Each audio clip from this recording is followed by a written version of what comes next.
Je ressens parfois que certaines personnes n'ont rien à prouver. Et pourtant, tout le monde les sent arriver avant même qu'elles parlent. Leur présence dérange, impose le silence, provoque un malaise diffus. Ce n'est ni de l'arrogance, ni de la violence. C'est autre chose, une aura, invisible, mais terrifiante pour ceux qui vivent dans la dépendance au regard des autres. Cette vidéo n'est pas là pour te rendre plus bruyant, plus dominant ou plus agressif. Elle est là pour t'apprendre à devenir inévitable, sans demander la permission, sans chercher l'approbation. Une force intérieure si stable qu'elle met les autres face à leurs propres failles. Si tu es prêt à regarder cette vérité en face, écris en commentaire « Je ne m'en dis plus ». Abonne-toi, aime cette vidéo et reste jusqu'à la fin, car ce que tu vas entendre n'est pas une technique sociale, mais une rupture intérieure que peu osent accomplir et que beaucoup craignent en silence. Bien avant que le mot aura ne devienne un concept flou de développement personnel, les anciens savaient qu'il existait une forme de pouvoir qui ne passait ni par la parole, ni par la force visible. Dans l'Italie de la Renaissance, Nicolas Machiavel observait déjà que l'autorité la plus redoutée n'était pas celle qui se proclamait, mais celle qui se ressentait. Les stoïciens parlaient de gravitas, cette densité intérieure née de la maîtrise de soi, tandis que les traditions antiques associaient la présence à l'alignement entre l'âme, l'intention et l'action. Avec le temps, ce savoir a été dilué, caricaturé ou remplacé par le culte de l'image, du bruit et de la validation sociale. Aujourd'hui, cette perte explique une blessure moderne profonde. Des individus visibles partout, mais puissants nulle part, incapables d'habiter pleinement leur propre présence. Construire une aura si forte qu'elle dérange ne commence pas par ce que tu montres, mais par ce que tu retires. La majorité des êtres humains tentent d'exister en ajoutant plus de mots, plus de gestes, plus d'explications, plus de justifications. Ils pensent que la présence se fabrique par accumulation. En réalité, la présence se révèle par soustraction. Chaque fois que tu cherches à être compris, validé ou aimé, tu affaiblis ton champ intérieur. Et le monde, même inconsciemment, le ressent. Une aura puissante naît lorsque tu n'as plus besoin d'être confirmé par l'extérieur pour te sentir réel à l'intérieur. Ce que les gens appellent charisme n'est pas une qualité sociale, mais une conséquence psychologique. Ce n'est pas ce que tu fais qui impressionne, c'est ce que tu refuses de faire. Refuser de te justifier, refuser de te défendre inutilement, refuser de remplir les silences par peur du vide.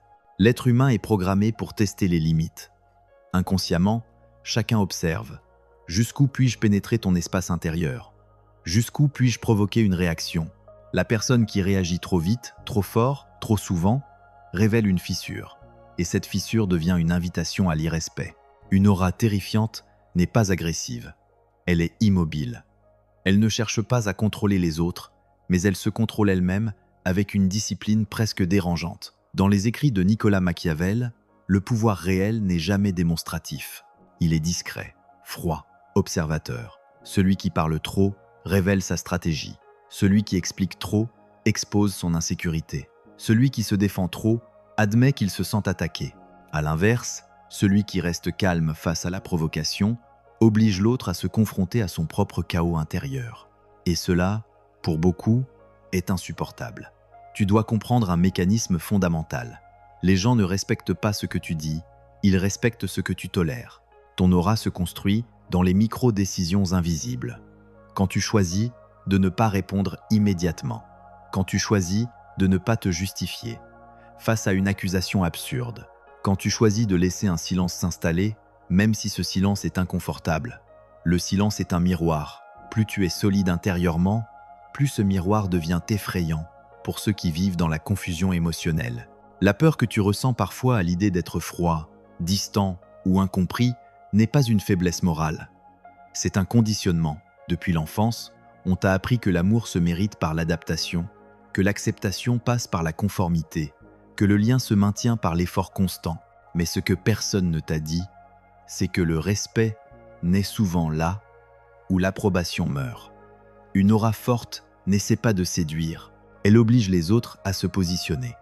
Lorsque tu entres dans une pièce avec une énergie stable, sans chercher à plaire, sans t'excuser d'exister, quelque chose se produit.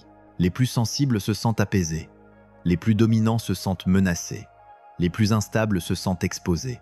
Ce n'est pas de la magie, c'est de la cohérence intérieure. Ton langage corporel, ta respiration, ton regard, ton rythme nerveux s'alignent. Tu n'es plus en train de jouer un rôle. Tu es là, entièrement. Et cette intégrité silencieuse agit comme une force gravitationnelle. Beaucoup confondent aura et intimidation. Ils pensent qu'il faut être dur, tranchant, parfois même cruel. C'est une erreur. La dureté est souvent un masque pour la peur. L'aura véritable ne cherche pas à écraser. Elle n'a rien à prouver. Elle ne s'explique pas. Elle se constate. Les personnes les plus puissantes psychologiquement sont souvent celles qui parlent le moins, mais dont chaque mot semble peser lourd. Ce poids ne vient pas du vocabulaire. Il vient de la congruence entre ce qui est dit et ce qui est incarné. Il y a un paradoxe fondamental que peu osent accepter. Plus tu es détaché du résultat social, plus ton impact est grand. Plus tu acceptes l'idée d'être mal compris, rejeté ou critiqué, plus ton aura se densifie. Car tu ne négocies plus ton identité. Tu ne cherches plus à être validé, et le monde ressent cette souveraineté intérieure comme quelque chose de rare, presque animal, une présence qui ne demande pas la permission d'exister. Observe les moments où tu te sens le plus vivant. Ce ne sont pas ceux où tu plais à tout le monde, ce sont ceux où tu es aligné avec toi-même, même si cela crée une tension autour de toi. Cette tension est le signe que ton aura commence à se structurer. Elle agit comme un filtre naturel. Certaines personnes s'éloigneront, d'autres te respecteront en silence. Et quelques-unes tenteront de te provoquer, non pas parce que tu es faible, mais parce que ta stabilité révèle leur propre instabilité. Construire une aura forte demande une chose essentielle, accepter la solitude psychologique. Pas l'isolement physique, mais l'indépendance intérieure. Tant que ton humeur dépend des réactions extérieures, ton aura reste fragile. Tant que tu cherches à contrôler l'image que les autres ont de toi, tu leur abandonnes ton centre. Le jour où tu décides que ton calme vaut plus que leur opinion, quelque chose bascule. Tu deviens imprévisible. Et ce qui est imprévisible est toujours perçu comme puissant. Cette première transformation est inconfortable. Tu auras l'impression d'être plus silencieux, plus distant, parfois même plus dur. Mais en réalité, tu es simplement plus présent. Tu n'es plus en fuite émotionnelle, tu n'es plus en négociation permanente avec le monde. Tu observes, tu choisis, tu agis quand c'est nécessaire. Et ce choix conscient, répété jour après jour, construit une aura que les autres ressentent sans pouvoir l'expliquer. Il existe une raison profonde pour laquelle tant de personnes échouent à maintenir une aura forte sur la durée. Ce n'est pas par manque d'intelligence, ni par absence de discipline apparente, mais parce qu'elles tombent dans des pièges psychologiques subtils, presque invisibles, que la modernité a rendus normaux. Le premier de ces pièges est l'illusion de cohérence sociale. On t'a appris que pour être respecté, il fallait être compris, lisible, cohérent aux yeux des autres. En réalité, cette transparence constante est une faiblesse. Une aura puissante contient toujours une zone d'ombre, non pas parce que tu mens, mais parce que tu ne livres pas ton intériorité au premier regard. Ce qui est totalement accessible cesse d'être respecté. L'époque moderne glorifie l'expression permanente. Dire ce que tu ressens, expliquer ce que tu penses, justifier tes choix, montrer tes blessures. Cette exposition est présentée comme de l'authenticité, mais elle produit souvent l'effet inverse. Plus tu te dévoiles sans retenue, plus tu perds en densité intérieure. Ton monde psychique devient un espace public. Or, ce qui est public est manipulable, interprétable, attaquable. Une aura forte se construit à l'inverse. Elle protège son noyau, elle ne se confesse pas à ceux qui n'ont rien prouvé, elle ne se livre pas à ceux qui cherchent à consommer, comprendre ou juger. Le deuxième piège est celui de l'ego spirituel. Beaucoup croient qu'en devenant plus calmes, plus détachés, plus lucides, ils sont au-dessus des autres. Ils transforment leur discipline intérieure en posture morale. Et cette posture, même silencieuse, dégage une odeur de supériorité. Le monde le ressent immédiatement. Une vraie aura n'écrase pas. Elle ne compare pas. Elle ne se positionne pas contre. Elle existe simplement. Dès que tu te définis comme plus conscient, plus éveillé ou plus fort que les autres, tu recrées une dépendance subtile à leur regard. Ton identité a encore besoin d'un contraste pour se sentir réelle. Un autre piège, plus insidieux encore, est l'addiction au contrôle. Beaucoup pensent qu'une aura forte signifie maîtriser les situations, anticiper les réactions, garder l'avantage psychologique. Mais le contrôle excessif est une forme de peur raffinée. Celui qui veut tout contrôler craint l'imprévisible. Or, une aura réellement puissante accepte l'incertitude. Elle ne cherche pas à tout sécuriser. Elle sait que sa stabilité ne dépend pas du comportement des autres. Cette confiance silencieuse est précisément ce qui dérange, parce qu'elle échappe aux règles implicites du jeu social. Il faut aussi parler du paradoxe du désir. Plus tu cherches à être désiré, moins tu l'es. Plus tu veux être reconnu comme fort, moins ton aura est crédible. Le désir naît toujours de la distance, psychologique, émotionnelle, symbolique. Lorsque tu poursuis l'attention, tu réduis cette distance à zéro. Et ce qui est trop proche cesse de fasciner. Une aura forte ne court pas après l'intérêt. Elle avance dans sa direction et laisse les autres décider s'ils veulent suivre ou non. Cette indifférence sélective n'est pas de la froideur, c'est une hiérarchie intérieure claire. Les illusions modernes nourrissent aussi une confusion dangereuse entre visibilité et puissance. Être vu n'est pas être respecté. Être entendu n'est pas être influent. Les réseaux, les opinions, les débats permanents ont créé une génération de personnes qui parlent beaucoup, mais qui ne sont jamais vraiment présentes. Leur énergie est fragmentée, leur attention dispersée, leur identité dépendante de réactions instantanées. Une aura forte exige l'inverse, concentration, lenteur, profondeur. Elle se forge dans la capacité à rester avec soi-même sans stimulation constante. Il y a également le piège de la réactivité émotionnelle déguisée en sincérité. Répondre à tout, corriger chaque malentendu, défendre chaque point de vue. Ce comportement est souvent justifié par l'honnêteté ou la franchise. En réalité, il révèle une incapacité à tolérer l'inconfort d'être mal perçu. Une aura forte accepte d'être mal interprétée. Elle sait que le temps est un allié plus puissant que la justification. Ce qui est vrai se stabilise, ce qui est faux se dissout. Intervenir trop tôt empêche ce processus naturel. Un fait méconnu mérite d'être compris. Les êtres humains ressentent la cohérence nerveuse avant de comprendre le discours. Ton système nerveux parle avant tes mots. Si tu es agité intérieurement, même avec un langage calme, ton aura trahira une instabilité. Si tu es stable intérieurement, même en silence, ton aura imposera une forme de respect instinctif. C'est pour cela que certaines personnes peuvent dire peu de choses, parfois même des banalités, et pourtant captiver l'attention. Leur énergie n'est pas en fuite, elle est contenue. Il existe aussi un paradoxe cruel. Plus tu travailles ton aura pour impressionner, plus elle devient artificielle. L'aura ne se fabrique pas comme une image, elle se laisse émerger comme une conséquence. Toute tentative consciente de manipulation énergétique est perçue inconsciemment comme une stratégie, et donc comme une menace ou une faiblesse. La seule voie durable est l'alignement, lorsque ce que tu penses, ressens et fais cesse d'être en conflit. Cette unité intérieure crée une signature invisible, mais immédiatement perceptible. Les conflits internes, non résolus, sont l'un des plus grands destructeurs d'aura. Tu peux adopter les bonnes postures, les bons silences, les bons comportements.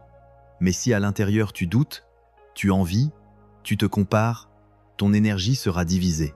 Et une énergie divisée ne peut pas imposer le calme. Elle transmet une tension. À l'inverse, une personne qui a accepté ses zones d'ombre, ses contradictions, ses limites, dégage une paix inquiétante, parce qu'elle ne lutte plus contre elle-même. Il faut aussi comprendre que l'aura forte attire des tests. Plus tu deviens stable, plus certaines personnes tenteront inconsciemment de te provoquer. Elles chercheront une réaction, une fissure, un débordement, non pas parce que tu les menaces directement, mais parce que ta présence met en lumière leur propre agitation. Si tu tombes dans le piège de la réaction, tu perds temporairement ta densité. Si tu observes sans te laisser aspirer, ton aura se renforce. Chaque test traversé sans perte de centre te rend plus solide. Enfin, il y a une vérité que peu acceptent. Une aura forte implique de renoncer à certaines formes de confort émotionnel. Être aimé par tout le monde. Être perçu comme gentil. Être toujours inclus. Ces récompenses sociales ont un coût. Elles demandent une adaptation constante. Une aura forte choisit la paix intérieure plutôt que la paix sociale. Et ce choix, au début, isole. Mais cette solitude est le creuset de la puissance. C'est là que ton identité cesse d'être négociable. Si tu es arrivé jusqu'ici, tu as probablement ressenti une tension intérieure, une reconnaissance silencieuse, parce que tu sais que ce qui est décrit ici ne parle pas de domination extérieure, mais de souveraineté intérieure. Et cette souveraineté n'est pas confortable. Elle est exigeante. Elle te demande de renoncer aux illusions, aux masques, aux compensations, mais en échange, elle t'offre quelque chose de rare, une présence qui ne tremble pas.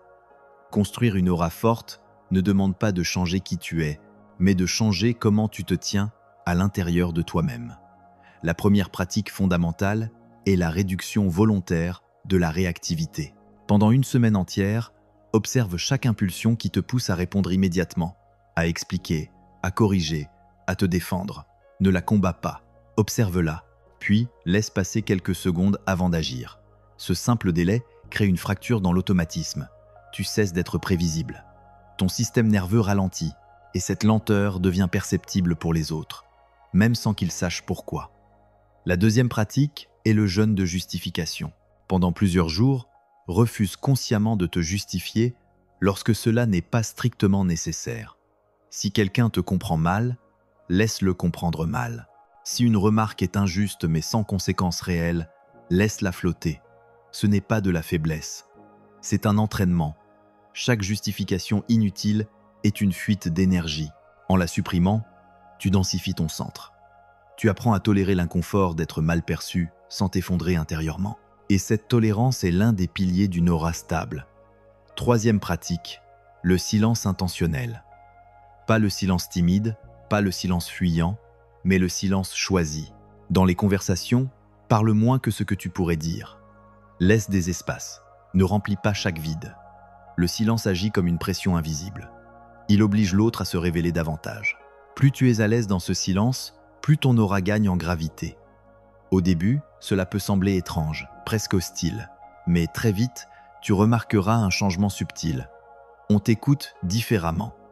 On pèse plus tes mots. Quatrième pratique, la stabilité corporelle. Ton aura n'est pas uniquement psychologique, elle est somatique. Chaque jour, prends quelques minutes pour ralentir volontairement ta respiration. Inspire lentement, expire plus lentement encore. Ancre ton regard. Redresse ta posture sans rigidité. Le corps envoie un signal constant au cerveau. Un corps agité crée une aura instable. Un corps posé, même silencieux, impose un rythme. Cette cohérence corporelle devient une signature invisible que les autres ressentent immédiatement. Cinquième pratique, la réduction de l'exposition émotionnelle. Cela signifie choisir avec soin à qui tu parles de tes peurs, de tes doutes, de tes projets. Tout le monde n'a pas accès à ton monde intérieur. Plus tu distribues ton intimité sans discernement, plus ton aura se fragmente. Apprends à garder certaines choses pour toi, non par méfiance, mais par respect pour ton propre espace psychique. Ce qui est protégé gagne en force. Un exercice puissant consiste à retirer volontairement une source de validation. Cela peut être les réseaux, les messages, certaines conversations. Observe ce qui se passe quand tu ne reçois plus immédiatement de signes d'approbation. Une anxiété peut émerger. C'est normal. Elle révèle l'endroit exact où ton aura dépend encore de l'extérieur. Reste avec cette sensation. Ne la fuis pas. C'est là que la transformation commence. Il est aussi essentiel de pratiquer l'alignement radical. Chaque fois que tu dis oui à quelque chose qui te coûte intérieurement, tu fissures ton aura. Chaque non honnête la renforce. Commence par de petites décisions. Refuser une invitation qui t'épuise. Dire non à une demande qui viole ton rythme. Ne pas te forcer à être disponible en permanence. Ces micro-choix répétés créent une cohérence intérieure. Et la cohérence est toujours ressentie comme de la force. Un autre rituel consiste à marcher sans objectif. Pas pour t'évader, mais pour te retrouver. Marche lentement, sans musique, sans téléphone. Observe ton environnement sans t'y perdre. Cette pratique réentraîne ton attention à rester ici, maintenant, sans stimulation. Une aura forte est toujours ancrée dans le présent. Les personnes anxieuses vivent dans l'anticipation. Les personnes dominées vivent dans la réaction. La présence, elle, vit maintenant. Il faut aussi apprendre à ne pas corriger ton image. Si quelqu'un projette sur toi une interprétation erronée, résiste à l'envie de la rectifier. Laisse l'image vivre. Les projections parlent plus de l'autre que de toi. En les laissant exister, tu montres inconsciemment que ton identité ne dépend pas de leur perception. Cette indifférence tranquille est extrêmement dérangeante pour ceux qui vivent dans la comparaison constante. Les obstacles seront nombreux. Le premier est la culpabilité. Tu auras l'impression d'être froid, distant, voire égoïste. Cette culpabilité est un réflexe conditionné. Elle apparaît lorsque tu cesses de jouer un rôle appris. Ne la combats pas. Traverse-la. Le second obstacle est la solitude temporaire. Certaines personnes s'éloigneront lorsque tu ne nourriras plus leurs attentes implicites. C'est une phase normale. Elle ne dure que si tu cherches à la combler trop vite. Un point crucial. Ne cherche jamais à tester ton aura. Ne provoque pas. Ne cherche pas à voir si les autres te craignent ou te respectent. Cette attente recrée une dépendance. L'aura se renforce lorsque tu l'oublies, lorsque tu es absorbé par ton propre alignement, non par l'effet que tu produis. Plus tu es centré sur ton intégrité intérieure, moins tu as besoin de résultats visibles. Enfin, rappelle-toi ceci, une aura forte n'est pas un outil social, c'est une conséquence existentielle. Elle naît quand tu choisis la paix intérieure plutôt que l'approbation, la cohérence plutôt que la performance, la présence plutôt que la réaction. Ce n'est pas spectaculaire, c'est silencieux, mais ce silence transforme ton rapport au monde. Et le monde, tôt ou tard, s'ajuste. Construire une aura si forte qu'elle dérange n'a jamais été une question de domination extérieure. C'est une décision intérieure, lente, silencieuse, presque invisible. Tu comprends maintenant que cette force ne vient ni du volume de ta voix, ni de ton statut, ni de l'image que tu projettes. Elle naît le jour où tu cesses de négocier ta valeur avec le monde. Le jour où tu choisis la cohérence plutôt que la compensation, la présence plutôt que la réaction, la paix intérieure plutôt que l'approbation collective. Ce que tu construis ici n'est pas confortable pour l'ego. Il préfère être applaudi, reconnu, rassuré. Mais l'aura véritable n'offre pas ces récompenses immédiates. Elle exige que tu restes droit même quand personne ne regarde, calme même quand on te provoque, stable même quand on te comprend mal. Elle se renforce chaque fois que tu refuses de te trahir pour être accepté. Chaque fois que tu choisis le silence plutôt que la justification. Chaque fois que tu restes fidèle à ton centre quand le monde tente de t'en extraire. Beaucoup ne supporteront pas cette transformation. Certains s'éloigneront sans explication. D'autres tenteront de te tester, de te provoquer, de te faire réagir. Non pas parce que tu leur fais du mal, mais parce que ta stabilité met en lumière leur agitation. Et c'est précisément là que tu dois rester immobile. Non par froideur, mais par maîtrise. Non par orgueil, mais par respect de toi-même. Souviens-toi de cette vérité essentielle. Ce qui est solide n'a pas besoin de se défendre. Ce qui est aligné n'a pas besoin de convaincre. Ce qui est présent n'a pas besoin d'être vu. Ton aura devient forte quand tu n'essaies plus de la construire, mais que tu acceptes d'en payer le prix intérieur, la solitude temporaire, l'incompréhension, le silence. Si ce message résonne en toi, écris en commentaire « Je reste centré », pas pour me le prouver, mais pour te l'ancrer à toi-même. Aime cette vidéo, abonne-toi si tu choisis de continuer ce chemin de lucidité et de transformation intérieure. Et rappelle-toi ceci, même loin de cet écran, le monde ne respecte pas ceux qui crient leur force, mais ceux dont la présence impose le calme.